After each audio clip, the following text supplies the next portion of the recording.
جیسے ہی فون بند ہوا میرے ہوش اڑ گئے تھے۔ میں جیسے ہی کمرے سے باہر آیا اسی وقت روحان بھی اپنے کمرے سے باہر آیا۔ آنکھوں سے آنسو بہہ رہے تھے۔ کہنے لگا اگر زوبیا کو کچھ ہو گیا نا تو میں بھی زندہ نہیں رہوں گا، پھر تم اور بابا اور موم خوشیاں منانا۔ میں جیسے ہی روحان کے پاس آیا میں نے کہا یار میرا ایسا کوئی ارادہ نہیں تھا۔ اس نے مجھے فوراً سے پیچھے دھکا دیا اور گاڑی کی چابی لے کر باہر کی جانب چلا گیا۔ میں بھی اس کے پیچھے گیا۔ ہم دونوں ہی ہاسپٹل پہنچے تھے۔ زوبیا کے والدین رو رہے تھے، ساریہ بھی آنسو بہا رہی تھی۔ جیسے ہی ہم لوگ ہاسپٹل پہنچے ڈاکٹر کہنے لگا کہ ابھی ان کا معدہ واش کیا جا رہا ہے، ابھی ہم کچھ بھی کہہ نہیں سکتے۔ محمود صاحب بے حد پریشان تھے، رو رہے تھے۔ روحان اور میں ان کے پاس جا کر کھڑے ہو گئے، انہیں تسلی دینے لگے۔ مجھے لگا کہ شاید اب محمود صاحب اپنی شرط کو بدل لیں گے۔ آدھے گھنٹے بعد ڈاکٹر باہر آیا۔ میں اور روحان فوراً ڈاکٹر کی طرف بھاگے۔ ہم نے پوچھا کہ زوبیا کیسی ہے؟ وہ کہنے لگے خطرے سے باہر ہے، لیکن اگر اس نے دوبارہ ایسی کوشش کی تو ہم کچھ کہہ نہیں سکتے۔ بہرحال جب تک زوبیا کو ہوش نہیں آ گیا روحان جانے کو تیار ہی نہیں تھا۔ کہتا تھا جب تک اس سے مل نہیں لوں گا میں نہیں جاؤں گا۔ اس لیے مجھے بھی بیٹھنا پڑا۔ جیسے ہی زوبیا کو ہوش آیا محمود صاحب اور زوبیا کی والدہ اس کے کمرے میں چلے گئے، لیکن ڈاکٹر نے کہا کہ وہ صرف روحان کو بلا رہی ہے، وہ آپ لوگوں سے ملنا نہیں چاہتی۔ یہ سن کر محمود صاحب کے آنسو بہنے لگے۔ کہنے لگے میری بیٹی ہے وہ، میں جا کے اس سے بات کرتا ہوں۔ لیکن نرس کہنے لگی کہ دیکھیں ابھی پیشنٹ اس کنڈیشن میں نہیں ہے کہ ہم اسے کوئی بھی پریشانی دیں یا ٹینشن دے سکیں۔ وہ آپ سے ملنا نہیں چاہتی تو آپ نہ ملیں۔ پھر روحان اس کے کمرے میں گیا جہاں کرسی خالی تھی، برابر میں ساریہ بیٹھی ہوئی تھی۔ مجبوراً مجھے اس کے برابر میں بیٹھنا پڑا۔ وہ اپنی امی کے ساتھ بیٹھ کر انہیں تسلی دے رہی تھی۔ اس کی والدہ بھی محمود صاحب کو ہی بار بار کوس رہی تھی کہ اگر آپ عزت سے رشتہ طے کر دیتے تو کیا حرج تھا، اللہ نے میری بیٹی کو موت کے منہ سے نکالا ہے۔ وہ کچھ بھی جواب نہیں دے رہے تھے۔ پھر اس کی والدہ ساریہ سے کہنے لگی کہ تم نے بھی اپنی بہن سے پورا بدلہ لیا ہے، اس کا ساتھ نہیں دیا اور اب آنسو بہا رہی ہو۔ وہ کافی شرمندہ سی تھی۔ میرے موبائل پر میرے والد کا فون آنے لگا۔ شاید انہیں یہ پتہ چل گیا تھا کہ ہم گھر پر نہیں ہیں۔ چوکیدار بھی ہماری باتوں سے اندازہ لگا چکا تھا کہ قصہ کیا ہوا ہے۔ میرے والد نے کہا کہ کہاں ہو تم لوگ؟ میں نے آہستہ آہستہ انہیں سب کچھ بتا دیا۔ کہنے لگے میں اور تمہاری ماں بھی یہاں آتے ہیں۔ کچھ دیر میں میرے والد اور والدہ بھی آ چکے تھے۔ پہلی بار ایسا ہوا کہ میرے والد محمود صاحب کے گلے لگے، انہیں تسلی دینے لگے اور انہوں نے بھی کوئی نفرت کا اظہار نہیں کیا۔ میری والدہ بھی زوبیا کی والدہ کو تسلی دے رہی تھیں۔ میرے والد نے کہا کہ مجھے تمہاری ساری شرطیں منظور ہیں، میں شایان کی شادی ساریہ سے کر دوں گا۔ بہرحال اس وقت موقع ایسا نہیں تھا کہ میں انکار کرتا۔ ساریہ بھی چپ تھی، لیکن یہ بھی سچ تھا کہ میں ساریہ جیسی لڑکی کے ساتھ نہیں رہ سکتا تھا، میں اس کے ساتھ زندگی نہیں گزار سکتا تھا۔ کچھ ہی دیر میں روحان باہر آیا تو اپنے آنسو صاف کر رہا تھا۔ کہنے لگا آپ لوگوں کی لڑائیاں لڑتے رہیں، آپ لوگ اپنی نفرتوں کو بڑھاتے رہے، لیکن میں آپ لوگوں سے صاف صاف کہہ رہا ہوں جیسے ہی زوبیا ٹھیک ہو گئی میں اس سے کورٹ میرج کر لوں گا، اسے الگ لے کے چلا جاؤں گا۔ اتنا تو میں کما ہی سکتا ہوں کہ اسے خوش رکھ سکوں، الگ گھر بھی لے کے دے سکتا ہوں۔ میرے والد اس کے پاس آ گئے۔ کہنے لگے تمہاری اور شایان کی شادی محمود صاحب کی بیٹیوں سے ہی ہوگی۔ اب ہم لوگ اتنے بھی ظالم نہیں ہیں کہ اپنے بچوں کو موت کے گھاٹ اتارتے ہیں۔ میں اس فیصلے سے بالکل بھی خوش نہیں تھا۔ ارے مسئلے مسائل روحان اور زوبیا کے تھے، محبت انہیں ایک دوسرے سے تھی، مجھے کیوں پھنسایا جا رہا تھا؟ اگر یہ بات میں اس وقت کرتا تو شاید سب لوگ مجھے خود غرض کہتے، اس لیے مجھے چپ رہنا پڑا۔ بڑے برے دل کے ساتھ میں وہاں سے واپس آیا تھا۔ روحان واپس نہیں آیا، کہنے لگا جب تک زوبیا ٹھیک نہیں ہو جاتی میں ہاسپٹل میں ہی رہوں گا۔ میں اپنے والدین کے ساتھ واپس آ گیا، لیکن اب میرے والد کے دل میں محمود صاحب کے لیے نئی تازہ ہمدردی کے جذبات ابھرے تھے۔ اگر میں ان سے کچھ کہتا تو الٹا مجھے ہی برا بھلا اور نہ جانے کیا کیا سمجھا جاتا۔ آدھی رات تو ہاسپٹل میں کالی ہو چکی تھی، باقی کی آدھی رات مجھے اس ٹینشن سے نیند نہیں آئی کہ میری شادی ساریہ سے کیوں پکی کی گئی ہے۔ بہرحال 2 دن تک زوبیہ اپنے گھر جا چکی تھی۔ پھر روحان گھر واپس آیا اور آتے ہی اس نے کہا کہ 15-20 دن میں آپ رخصتی کی تیاری کریں۔ یہ سن کر میں بڑا بے چین ہوا کہ روحان تو مجھے بات کرنے کا موقع تک دینے کو تیار نہیں۔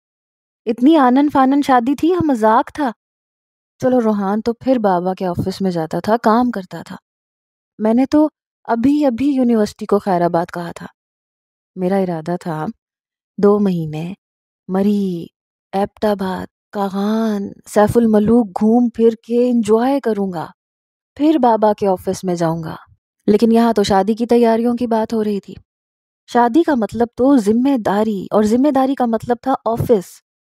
میری تو ساری پکنک کو میرے بھائی نے واٹ لگا کے رکھ دی، اور دوسرا وہ ساریہ کی بچی، اسے کون اپنے سر پہ بٹھائے؟ وہ تو ہر وقت میرے سر پر تھانے دار کی طرح سوار رہے گی، کیونکہ وہ جانتی ہے میں کس مزاج کا ہوں۔ اگر کوئی اور لڑکی ہوتی تو میں گھر میں اس سے محبت کا اظہار کرتا رہتا، باہر اپنی دوستیاں یاریاں بھی نبھاتا رہتا، لیکن یہ تو تحقیق کرتی رہے گی کہ کہاں گئے تھے، کہاں سے آئے ہو، بار بار میرا موبائل چیک کرے گی، اور میں ایک ہی لڑکی کے ساتھ گزارا نہیں کرنا چاہتا تھا۔ اب آپ یہ مت سمجھیے گا کہ میں لڑکیوں کے ساتھ دوستی کے چکر میں بہت کچھ کرنے کا عادی تھا، نہیں ایسا نہیں تھا، لیکن یوں ہی اچھا لگتا تھا۔ کسی لڑکی کی باتیں اچھی لگتی تھیں، کسی کی آنکھیں، کسی کا چہرہ، کسی کے بال۔ میں صرف دوستی کی حد تک، باتوں کی حد تک ہی رکھتا تھا۔ یہ ملاقاتوں کی حد تک آج تک کبھی کسی کے ساتھ کچھ غلط نہیں کیا تھا، بس لڑکیوں سے دوستی کا ایک چسکا سا تھا۔ مختلف قسم کی لڑکیوں کے ساتھ دوستی کر کے مجھے سکون اور مسرت حاصل ہوتی تھی، جو ساریہ سے شادی کرنے کے بعد بالکل ختم ہونے والی تھی، کیونکہ وہ میرے ماضی سے واقف تھی۔ وہ میری باتوں کا اعتبار نہ کرتی، اس کی بنسبت کوئی اور لڑکی ہوتی تو یقیناً میں اسے بے وقوف بنا سکتا تھا۔ میں بہت بڑی مصیبت میں پھنسنے والا تھا۔ مجھے آزادی پسند تھی، اور وہ لڑکی ایسی نہیں تھی جو صبر شکر کے ساتھ زندگی گزارنے والی ہو۔ بہرحال میں سوچ رہا تھا کہ کسی نہ کسی طریقے سے اپنی شادی رکوا لوں، لیکن اس معاملے میں میرے دماغ نے بھی مجھے دغا دے دی۔ کوئی آئیڈیا دماغ میں نہیں آ رہا تھا۔ جیسے جیسے دن گزر رہے تھے میری ٹینشن بڑھتی جا رہی تھی۔ روحان اپنی شاپنگ کر رہا تھا، میری والدہ کو بھی شاپنگ سے فرصت نہیں تھی، کیونکہ 2 بہوؤں کی بری بنانی تھی، اور میں سمجھ نہیں پا رہا تھا کہ کروں تو کیا کروں۔ پھر میں یہ بھی سوچ رہا تھا کہ نفرت تو ساریہ بھی مجھ سے کرتی ہے، پھر وہ اپنے گھر والوں سے کیوں نہیں کہہ رہی کہ وہ مجھ سے شادی نہیں کرنا چاہتی؟ شاید میری طرح وہ بھی مجبور ہو، مروتاً چپ ہو۔ ہاں، یہی ہو سکتا ہے، ورنہ میں نے اس کی آنکھوں میں اپنے لیے ایسے کوئی جذبات نہیں دیکھے۔ بہرحال میرے والد نے کہا کہ اپنی شادی کا جوڑا جا کر بوتیک والوں کو سلیکٹ کر کے بتا دو۔ میں نے کہا مجھے کوئی ضرورت نہیں ہے، آپ بس روحان کی خوشیوں کا خیال رکھیں۔ روحان کہنے لگا میرا اور اس کا ایک سائز ہے، ہم دونوں کا قد بھی برابر ہے، جسامت بھی ایک جیسی ہے، میں نے اپنے جیسا اس کا جوڑا لے لیا ہے، بہت سوٹ کرے گا اس پہ۔ خود غرضی کی بھی حد تھی جو میرا جڑواں بھائی مجھے دکھا رہا تھا۔ بہرحال دونوں دلہنوں کی بارات کے جوڑے بھی ایک جیسے تھے جو ان کے گھر پہنچا دیے گئے تھے۔ اب تو شادی کو بس 2 دن بچے تھے۔ محمود صاحب نے مہندی کے فنکشن سے بھی منع کر دیا تھا، کہنے لگے بس بارات کا فنکشن ہوگا، اور ہماری طرف سے بھی مہندی کی کوئی گرم جوشی نہیں دکھائی گئی تھی۔ اب دکھانے والا تھا ہی کون؟ اگر صرف روحان کی شادی ہوتی تو میں یقیناً بہت ہلا گلا کرتا، اس کی شادی کو بہت اسپیشل بنا دیتا، لیکن مجھے تو اپنا ہی رونا پڑا ہوا تھا۔ میں خواہ مصیبت میں پھنس رہا تھا۔ میرا کسی کو بھی احساس نہیں تھا، کسی کو بھی نہیں۔ بہرحال شادی ہونی تھی، ہو گئی۔ نکاح کے ایجاب و قبول کرتے ہوئے، سائن کرتے ہوئے سچ مچ کسی لڑکی کی طرح میرے ہاتھ کانپ رہے تھے، آواز میں کپ کپاہٹ تھی۔ میں نے سنا تھا لڑکیوں کے ساتھ ایسا سب کچھ ہوتا ہے جب وہ دلہن بنتی ہیں، تو لڑکیوں کے سائن کرتے ہوئے ہاتھ کانپتے ہیں، ایجاب و قبول کرتے ہوئے ان کی آواز میں کپ کپاہٹ ہوتی ہے، وہ رو رہی ہوتی ہیں۔ میرے ساتھ ایسا ہی ہو رہا تھا، میرا دل زور زور سے دھڑک رہا تھا، بس میں آنکھوں سے آنسو نہیں بہا رہا تھا، لیکن سچ کہوں تو میرا دل اس وقت آنسوؤں سے رو رہا تھا۔ بہرحال مرتا کیا نہ کرتا، یہ والی مثال ہو گئی تھی۔ رخصتی بھی ہو گئی، اب وہ میرے کمرے میں بیٹھی تھی مہارانی بن کے، اور میرا دل نہیں چاہ رہا تھا کہ میں کمرے میں داخل بھی ہوں۔ روحان اپنے کمرے میں جا چکا تھا، آج تو اس کی ارمانوں بھری رات تھی۔ ظاہر سی بات ہے، اتنی کوششوں کے بعد، مصیبتوں کے بعد اسے اس کی محبت ملی تھی۔ اس نے تو خوش ہونا ہی تھا، لیکن میں سوچ رہا تھا کہ میں اس ساریہ نامی مصیبت کو کیسے برداشت کروں گا، جس کو دیکھتے ہی میرے دماغ کی تنابیں کھچنے لگتی تھیں، میرا فشار خون بڑھنے لگتا تھا۔ اس وقت بھی میں سوچ رہا تھا کہ جیب سے سگریٹ نکالوں اور اپنی بھڑاس اس سگریٹ پہ نکال دوں، لیکن میرے باپ کا راؤنڈ ٹائم شروع ہو گیا تھا۔ مجھے دیکھ کے کہنے لگے، تم یہاں کیا کر رہے ہو؟ میں نے کہا کچھ نہیں، میں نے واپس جیب میں سگریٹ ڈال لی۔ کہنے لگے جاؤ اپنے کمرے میں۔ میں نے کہا میں جا رہا ہوں۔ دنیا بھر کی بیزاریت، عافیت میرے چہرے پہ چھائی ہوئی تھی۔ جو ہی میں نے کمرے کا دروازہ کھولا، وہ اپنا پورا لہنگا بیڈ پہ بچھائے بیٹھی ہوئی تھی، بلکہ ویڈیو کال پہ بات کر رہی تھی، اپنی سہیلی سے کہہ رہی تھی بتاؤ یہ جوڑا مجھ پہ سوٹ کر رہا ہے کہ نہیں۔ اس کی دوست کی بھی باتوں کی آوازیں آ رہی تھی، وہ کہہ رہی تھی ارے اس وقت تمہیں یہ باتیں سوج رہی ہیں، تمہارا شوہر آئے گا تو کیا سوچے گا۔ وہ کہنے لگی بھاڑ میں جاتا ہے شوہر، میں اس کی نوکر تھوڑی ہوں جو اس کا انتظار کرتی رہوں گی۔ یہ سن کر میں اور زیادہ تب گیا، میں نے زور سے دروازہ بند کیا۔ وہ بری طرح سے چونکی تھی، لیکن مجھے دیکھ کر اس کے ماتھے پہ بل پڑ گیا۔ پھر اس نے موبائل بند کر کے سائڈ ٹیبل پہ رکھا اور خود بڑے مزے سے سیٹ ہو کے بیٹھ گئی، جیسے میں اس کے سامنے جا کے بیٹھوں گا، اس کی تعریف کروں گا۔ لیکن میرا ایسا کوئی موڈ نہیں تھا۔ میں سیدھا الماری کے پاس گیا، الماری کھولی، اپنا آرام دہ لباس نکالا اور واش روم میں چلا گیا۔ کچھ دیر شاور لیا، دماغ کو ٹھنڈا کرنے کی کوشش کی، جو کہ آج ہو نہیں پا رہا تھا۔ اپنے آپ کو ریلیکس کر کے، کپڑے تبدیل کر کے میں باہر آیا۔ وہ ابھی بھی اپنا لہنگا پھیلائے بیڈ پہ بیٹھی تھی۔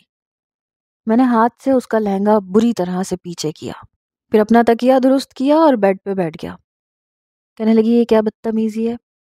میں نے کہا یہ وہی بدتمیزی ہے جو تمہیں نظر آ رہی ہے، مجھ سے کوئی بھی امید مت رکھنا، میرا ایسا کوئی موڈ نہیں ہے۔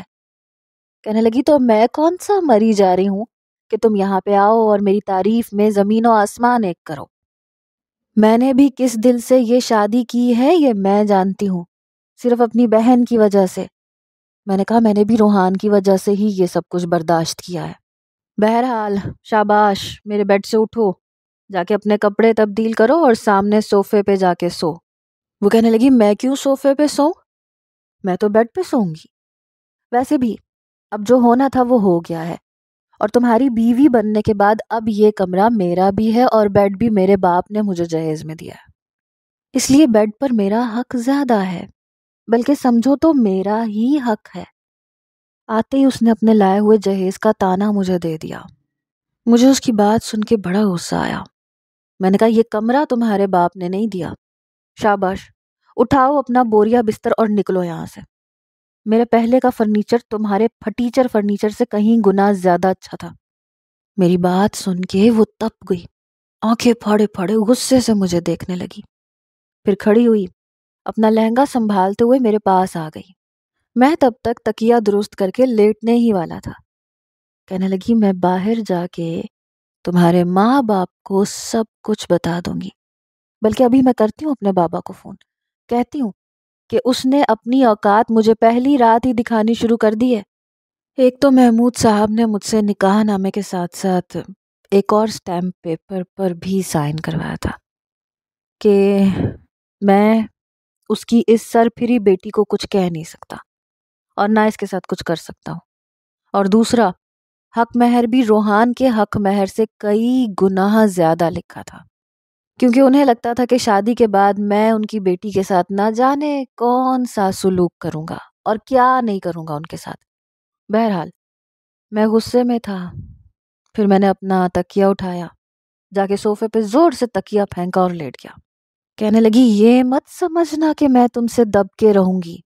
میں نے کہا تم بھی یہ مت سوچنا کہ تمہارے باپ کا اسٹیمپ پیپر پہ کروایا گیا سائن مجھے تمہارے ساتھ اچھے رویے پہ مجبور کر سکتا ہے۔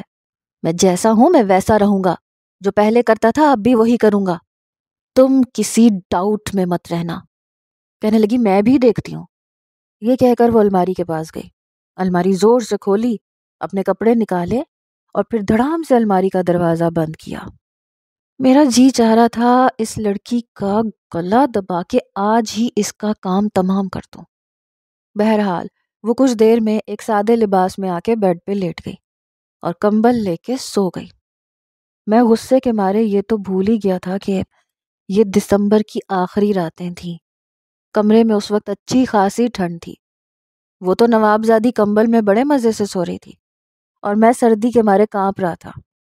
لیکن جیسے ہی وہ گہری نیند میں گئی تو میں نے خاموشی سے اپنا تکیہ اٹھایا، بیڈ کے دوسرے کنارے پہ تکیہ رکھ کے لیٹ گیا۔ ذرا سا کمبل میں نے بڑی آہستگی سے کھینچا۔ وہ واقعی گہری نیند سو رہی تھی۔ کمبل میں نے اپنے اوپر لیا، پھر جا کے کچھ سکون محسوس ہوا۔ میں نے آنکھیں بند کی اور سونے کی کوشش کرنے لگا۔ کچھ دیر تک ہی صحیح لیکن میں سو چکا تھا۔ لیکن صبح تک مجھے یہ یاد نہیں تھا کہ میری شادی ہو چکی ہے۔ اصل میں مجھے عادت تھی، میں تکیے کو گلے کے ساتھ لگا کے سوتا تھا ورنہ مجھے نیند نہیں آتی تھی۔ ظاہر سی بات ہے میرا اپنا الگ کمرہ تھا تو 2 تکیے ہوتے تھے، ایک سر کے نیچے اور دوسرا میری باہوں میں، جسے میں سینے کے ساتھ بھینچ کے بڑے مزے سے سوتا تھا۔ لیکن آج وہ تکیہ مجھے کچھ عجیب سا لگ رہا تھا۔ میں ابھی ٹھیک سے سمجھ نہیں پایا تھا کہ آخر تکیے کو ہوا کیا ہے۔ یہ اتنا سافٹ تو نہیں ہے جتنا روزانہ ہوتا ہے۔ میرے دماغ سے یہ نکل چکا تھا کہ رات کو اس بیڈ پر کوئی اور بھی سو رہا تھا۔ میں اس کی کمر پہ انگلیاں چلاتے ہوئے سوچ رہا تھا کہ آخر تکیے کو ہوا کیا ہے۔ گہری نیند میں تھا، ابھی سمجھ نہیں پایا تھا جب ایک زوردار دھکا مجھے لگا، اتنا زوردار کہ میں کمبل سمیت بیڈ کے نیچے گرا۔ میرے 14 کے 14 تبک روشن ہو گئے۔ جب میں نے بیڈ کے اوپر دیکھا تو ساریہ بڑے غصے اور غضبناک نظروں سے مجھے دیکھ رہی تھی۔ کہنے لگی بدتمیز، بے شرم، رات کو تو بڑے دعوے کر رہے تھے کہ میں تمہاری زندگی میں زبردستی شامل کی گئی ہوں، تمہیں مجھ سے کوئی سروکار نہیں ہے، اور ایک رات بھی تم سے اپنے جذبات برداشت نہیں ہوئے، فوراً سے بیڈ پہ آ کے لیٹ گئے، اور جو کچھ تم اب کرنا چاہ رہے تھے یاد رکھنا میں تمہیں کرنے نہیں دوں گی۔ میں نے کہا لا حول ولا قوت، میں تمہارے ساتھ کیوں کچھ کرنے لگا؟ مجھے تو یاد تک نہیں تھا کہ ایک عذاب میرے کمرے میں اور بھی نازل ہو چکا ہے۔ میں تو تمہیں تکیہ سمجھ کے، میں یہ کہہ کے چپ سا ہو گیا۔ کہنے لگی سب سمجھتی ہوں میں، تم جیسے فلرٹی قسم کے لڑکے کو کیسے ایک لڑکی کے کمرے میں ہوتے ہوئے اسے چھوڑ سکتے ہو تم۔ میں نے کہا اوہ ہیلو، اپنے دماغ کا خناس نہ اپنے تک رکھو، مجھے کوئی شوق نہیں ہے تمہارے ساتھ ایسا ویسا کچھ کرنے کا۔ تم سے زیادہ خوبصورت لڑکیوں سے میری دوستی رہ چکی ہے، تم تو ان کے آگے کچھ بھی نہیں ہو۔ میں کھڑا ہوا، زور سے کمبل کو واپس بیڈ پہ پھینکا۔ کہنے لگی اتنی ہی میں زیرو ہوں تو کیوں آئے تھے بیڈ پہ؟ میں نے کہا اس لیے کیونکہ کمبل ایک تھا اور میرا سردی میں مرنے کا کوئی ارادہ نہیں تھا۔ کہنے لگی یہ بھی میرے جہیز کا ہے۔ میں نے کہا دیکھو مجھے آج کے بعد نا اپنے جہیز کا تانا مت دینا۔ کہنے لگی کیوں نہ دوں، جب سامان میرے باپ نے دیا ہے تو میرے استعمال کے لیے دیا ہے، تمہارے لیے نہیں دیا۔ میں نے کہا ٹھیک ہے بچو، ذرا باہر ناشتے کی ٹیبل پہ تو آؤ، تمہاری یہ ساری جہیز کی باتیں میں نے زوبیہ بھابھی کو نہ بتائیں تو پھر کہنا۔ کہنے لگی ہاں تمہارا تو کام ہی یہی ہے، مجھ سے مقابلہ تو کر نہیں سکتے، اس لیے اب میری بہن کو استعمال کرو گے۔ پھر کہنے لگی کمزور مردوں کی یہی نشانی ہوتی ہے، دوسروں کا سہارا لیتے ہیں۔ میں نے تو تم سے نہیں کہا کہ تمہاری حرکتیں میں باہر جا کے تمہارے باپ کو یا روحان بھائی کو بتاؤں گی، اس لیے کیونکہ میں تمہاری طرح ڈرپوک یا کمزور نہیں ہوں۔ میں نے کہا ڈرپوک کس کو بولا تم نے؟ ڈرپوک تم ہو، جبھی تو تمہارے باپ نے حق مہر میں اتنی زیادہ رقم لکھوائی اور الگ سے اسٹیمپ پیپر پر بھی سائن کروایا۔ اگر ڈرپوک نہیں تھی، اتنی مرد کی بچی تھی، تو وہی حق مہر لکھوانا تھا نا جو زوبیہ بھابھی کے نکاح میں لکھا گیا تھا۔ یہ سن کے وہ کہنے لگی میرا باپ تمہارے کرتوتوں سے اچھی طرح واقف تھا، اس لیے انہوں نے میری سیکیورٹی کے لیے سب کچھ لکھوایا تھا، ورنہ میں تم سے ڈرتی ورتی نہیں ہوں۔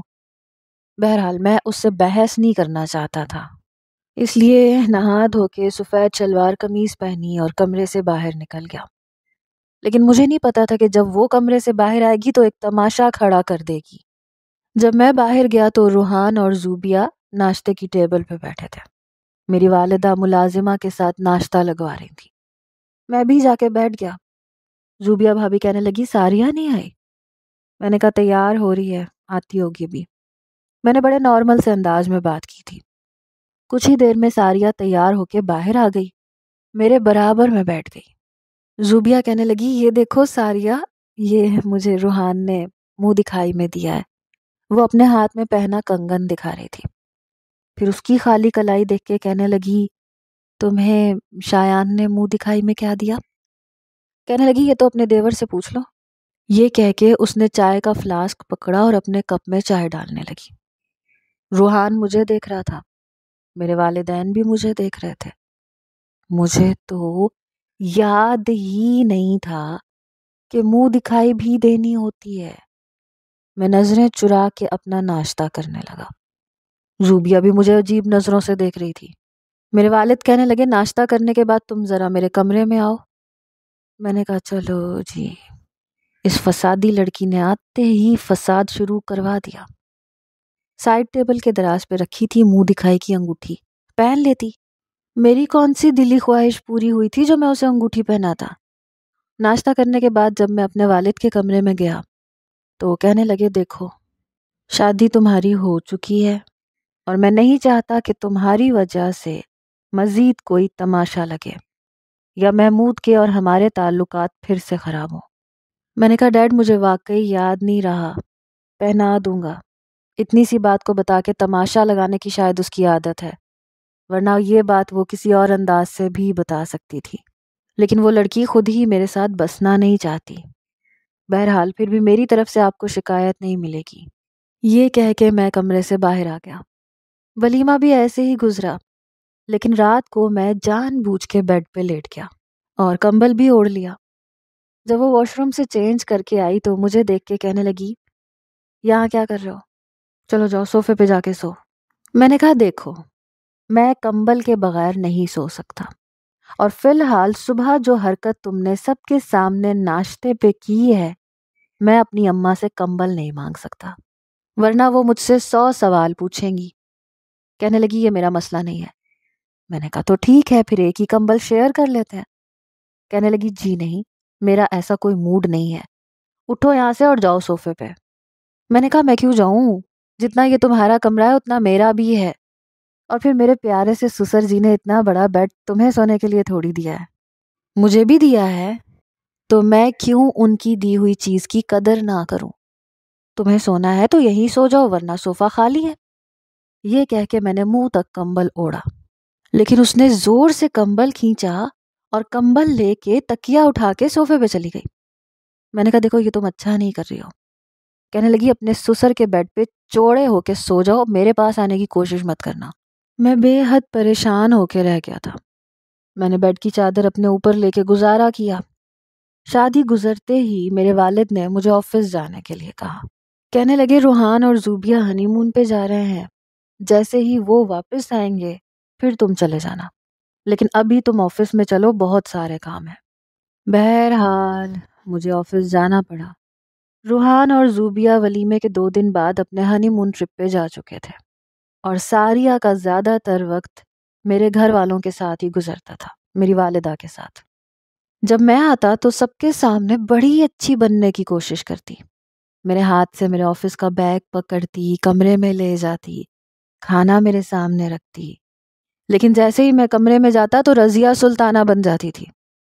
چند دن تو میں نے بڑی شرافت سے گزارے، لیکن مجھے کہاں آرام تھا۔ رات کو وہ کافی دیر سے کمرے میں آتی تھی، اس وقت تک میں اپنی گرل فرینڈ سے باتیں کرتا رہتا تھا۔ ایک بار وہ اچانک سے کمرے میں داخل ہوئی، شاید اپنی شال لینے آئی تھی۔ جب اس نے مجھے ایک لڑکی سے باتیں کرتے ہوئے سن لیا، مجھے تو خبر ہی نہیں ہوئی کہ وہ کب کمرے میں آئی۔ مجھے تو یہی لگتا تھا کہ وہ 12 بجے سے پہلے کمرے میں نہیں آئے گی، کیونکہ سارا وقت وہ میری والدہ کے ساتھ باتیں کرنے میں گزار دیتی تھی۔ جیسے ہی میری گرل فرینڈ نے مجھ سے کہا کہ وہ مجھ سے ملاقات کرنے کے لیے راضی ہے، میں اسے ریسٹورنٹ کا ایڈریس بھیج ہی رہا تھا، میرے ہاتھ سے فون بڑی بے دردی سے چھینا گیا۔ میں نے پیچھے پلٹ کے دیکھا تو ساریہ بڑے غصے سے مجھے دیکھ رہی تھی۔ پھر فون پہ کہنے لگی، کون ہو تم؟ تمہیں شرم نہیں آتی ایک شادی شدہ مرد کو فون کرتے ہوئے؟ میں نے اس لڑکی کو یہ بتایا تھا کہ میں غیر شادی شدہ ہوں، لیکن وہ اس لڑکی کو سب کچھ بتا چکی تھی۔